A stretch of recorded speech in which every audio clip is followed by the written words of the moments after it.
NRC के सिलसिले में अमित शाह साहब का जो बयान आए दिन आ रहे हैं और खुसूसी तौर पर अभी कलकत्ता में जो उन्होंने बयान दिया है और उस बयान में उन्होंने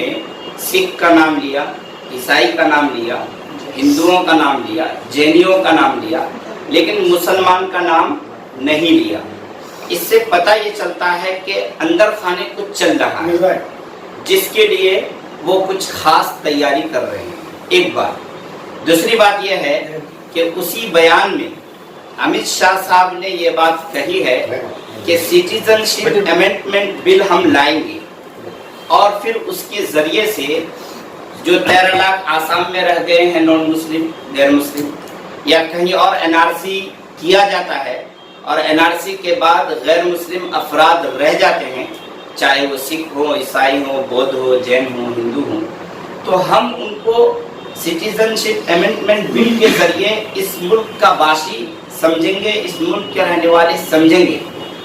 क्या यहाँ से वो ये कहना चाह रहे हैं कि इस मुल्क के रहने वाले मुसलमान अगर एनआरसी के तहत नहीं आ पाते हैं तो उनको यहाँ से निकाल दिया जाएगा? अगर निकाल दिया जाता है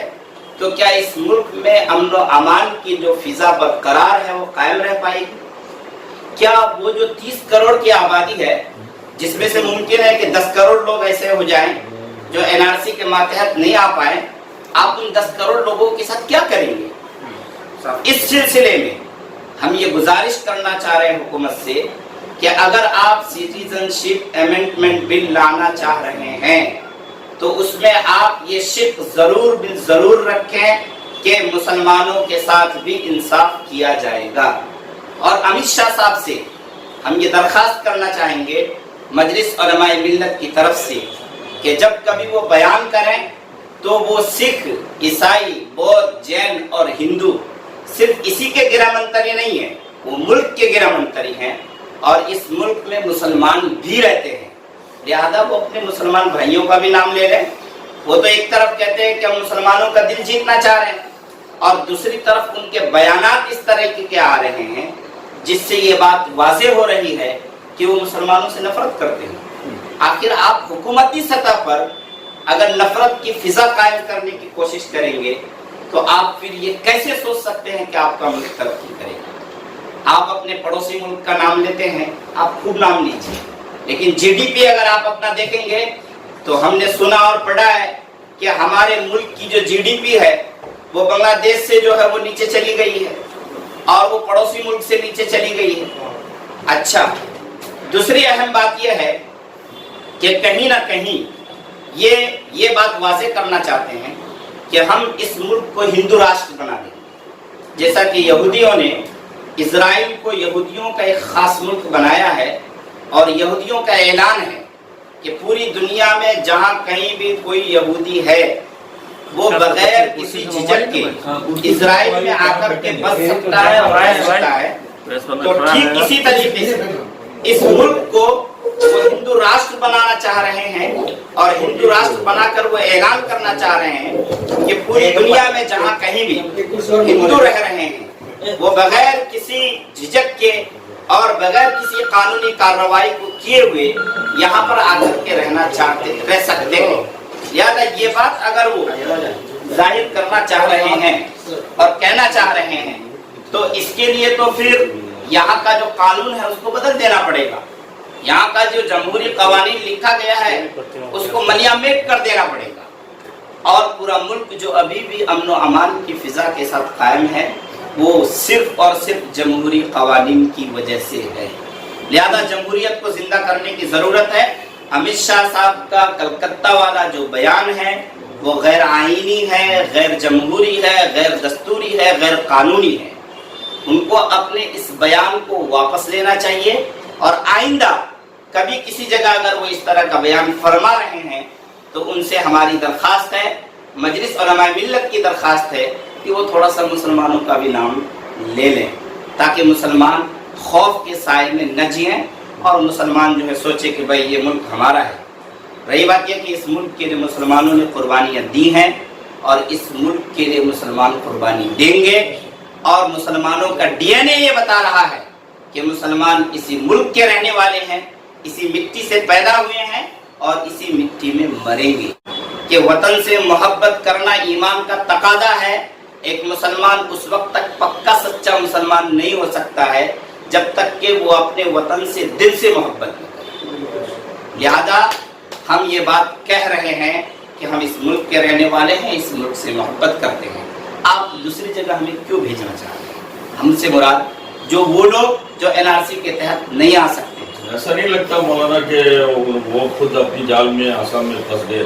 جیسا کہ 19 لاکھ میں 13 لاکھ ہمارے ہندو بھائی ہیں اور 7 لاکھ مسلمان ہیں, تو وہ اس بوکھلاہٹ میں اناپ شناپ بیان دے رہے ہیں, ایسا لگتا ہے؟ ہاں, اصل میں سٹیزن شپ امینڈمنٹ بل جو وہ لانا چاہ رہے ہیں تو انہی 13 لاکھ اور ان کی طرح اور بھی سینکڑوں 13 لاکھ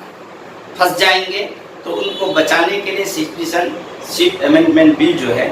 وہ لانا چاہ رہے ہیں. تمل ناڈو میں بھی پھنسیں گے, میزورم میں بھی پھنسیں گے, سکم میں بھی پھنسیں گے,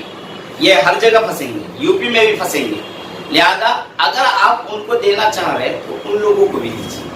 جن کا نام محمد احمد ہے, محمد سلیم ہے, محمد قاسم ہے. ایسا آپ کو کرنا چاہیے چونکہ یہ اس ملک میں پیدا ہوئے ہیں اور یہاں رہ رہے ہیں. اور ایک عجیب بات میں بتا دوں سر کہ 1993 سے ہم ووٹر آئی کارڈ صحیح کر رہے ہیں اور ابھی تک ہمارا ووٹر آئی کارڈ صحیح نہیں ہو پایا. تو یہ آپ NRC کے تحت کھلا کاغذ حکومت ذمہ دار ہے. حکومت اپنی عوام کو پھنسا رہی ہے اور پھر انہیں کو سزا دے رہی ہے. لہذا حکومت اگر ایسا کرنا چاہتی ہے تو وقت دے, اور وہ NRC اگر لاگو کرنا چاہ رہے ہیں تو وہ طریقے سے لاگو کرے, اور پھر اگر وہ کسی کو امن و امان دے رہے ہیں تو دوسروں کو بھی انسانیت کی بنیاد پر امن و امان دیں. ایک بات اور کہنا چاہوں گا,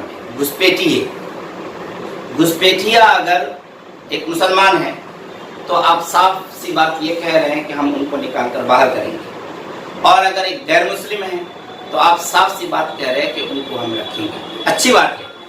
لیکن یہ کہ گھسپیٹیے کو آپ باہر کیجیے, چاہے وہ مسلمان ہو چاہے غیر مسلم ہو, یہ قانون ہونا چاہیے نا.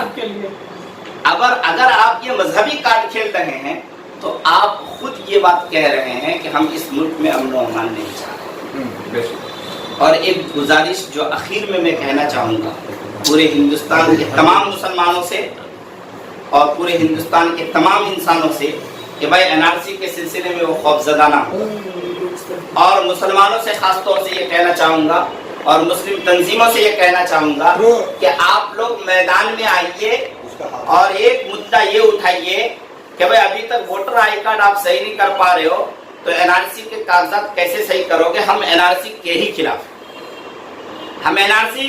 کروانا چاہ رہے ہیں لیکن NRC اس طریقے سے ہو کہ اس ملک کے ایک ایک آدمی کی تحقیق ہو جائے, وہ اس ملک کا بسنے والا ہے تو اس کو اس ملک میں رہنے کا حق دیا جانا چاہیے. لہذا NRC ہو لیکن NRC اس طریقے سے ہو کہ سب کا تحفظ ہو سکے اور سب کو اس ملک میں رہنے کا حق حاصل ہو. اور جو مسلمان اور مسلم تنظیمیں ہیں, امت شاہ صاحب اس طرح کا بیان دے رہے ہیں تو ہم ان سے درخواست کریں گے کہ بھائی امت شاہ صاحب سے ملے اور اس طرح کی بات ان سے کریں. ہم تو یہ بھی کہہ رہے ہیں کہ پورے ملک سے جو ہے مطالبہ ہونا چاہیے امت شاہ صاحب سے, چونکہ وہ ملک کے گرہ منتری کہ بھائی وہ اس طرح کا بیانات